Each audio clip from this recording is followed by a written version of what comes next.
പശ്ചിമേഷ്യൻ യുദ്ധക്കളത്തിൽ നിന്നും അമേരിക്കൻ സാമ്രാജ്യത്തിന്റെ നെഞ്ചിടിപ്പേറ്റുന്ന വാർത്തകളാണ് ഓരോ നിമിഷവും പുറത്തു വന്നുകൊണ്ടിരിക്കുന്നത്.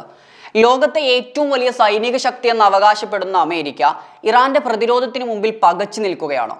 മാസങ്ങളോളം ആസൂത്രണം നടത്തിയിട്ടും വെറും 2 ആഴ്ച കൊണ്ട് അമേരിക്കയുടെ ആയുധ ശേഖരം ഇറാന്റെ മിസൈലുകളെ പ്രതിരോധിക്കാൻ പാടുപെടുകയും തീർന്നു പോവുകയും ചെയ്യുന്ന കാഴ്ചയാണ് ഇന്ന് ലോകം കാണുന്നത്.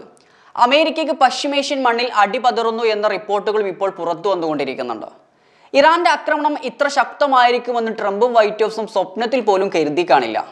ഇസ്രായേലിനെയും മേഖലയിലെ തങ്ങളെ താവളങ്ങളെയും സംരക്ഷിക്കാൻ അമേരിക്ക തൊടുത്തുവിട്ട പ്രതിരോധ മിസൈലുകൾക്ക് കണക്കില്ല.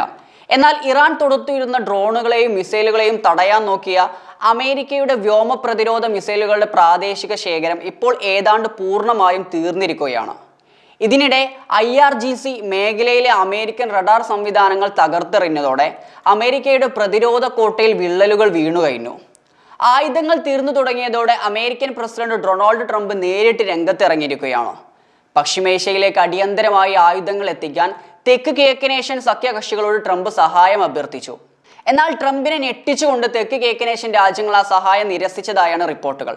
നയതന്ത്രപരമായുള്ള സമ്മർദ്ദം ചെലുത്തിയിട്ട് പോലും ഈ യുദ്ധത്തിൽ പങ്കുചേരുന്നില്ല എന്ന ഉറച്ച നിലപാടിലാണ് കിഴക്കനേഷ്യൻ രാജ്യങ്ങൾ.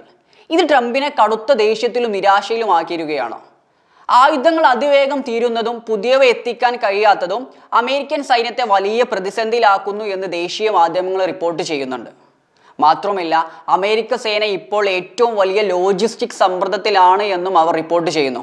ഇറാൻ തങ്ങളുടെ ആക്രമണങ്ങൾ ഇനിയും ശക്തമാക്കിയാൽ പ്രതിരോധിക്കാൻ ആയുധങ്ങളില്ലാതെ അമേരിക്കക്ക് പിന്തിരിയേണ്ടി വരും. അമേരിക്ക ഫസ്റ്റ് എന്ന് വിളിച്ചു പറഞ്ഞ ട്രംപിനെ സ്വന്തം സഖ്യകക്ഷികളെ പോലും കൂടെ നിർത്താൻ കഴിയാത്തത് വൻ തിരിച്ചടിയായി മാറുകയാണ്.